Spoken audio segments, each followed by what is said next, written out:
Hello dear girls. So I am back here again with the chemical properties of metals.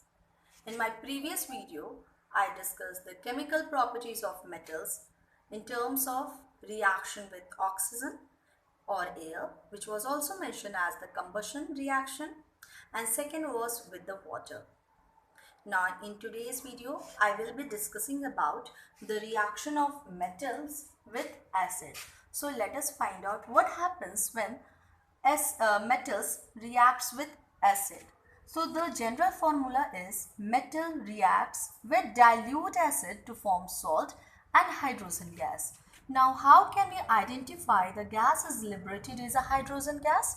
When you will bring the burning matchstick nearby the mouth of a test tube where the gas is liberated out, it will extinguish off with a pop-up sound. So from there it is confirmed that it is a hydrogen gas. Example, zinc, which is one of the metal, get reacted with hydrochloric acid, form a salt, zinc chloride, and hydrogen gas is liberated out. But my dear children, this is not possible with all the types of acids. One acid is there, that is nitric acid. Now nitric acid reacts with metal to form salt, but there is no any liberation of hydrogen gas. The reason is that the nitric acid is a strong oxidizing agent, and thus when it gets reacted with metals, it forms the oxides of nitrogen, for example, NO, NO2, N2O5, N2O.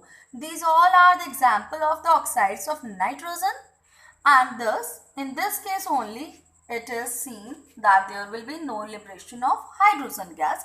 Otherwise in rest of the acids they will liberate out hydrogen gas. So here we end with the third property of the metals in terms of chemical. Now let us go with the fourth one, the reaction of metals with salt solution of metals. So it means that there will be the metal salt and it will be in a solution form, means in an aqueous state. The general formula is that metal A plus salt solution of another metal mentioned as B reacts to form salt solution of metal A, and metal B is formed as a minor product. Let us take one example to get the clear concept of this reaction. Iron reacts with copper sulfate. So here is the metal and this is the salt solution of the metal B. So it forms as a product FeSO4, which is the salt solution of the metal A, plus copper, which is metal A. Why it is so? Because this is a displacement reaction. In this displacement reaction, the element which is more reactive will displace the element which is least reactive and thus occupy the place of that particular least reactive element. And from here we can also tell that these are the examples of displacement reaction. Means from the name here, one will displace the another one. I hope these two are clear. At the end of the chemical properties of metals, we get to know that the metals can be arranged in the reactivity order.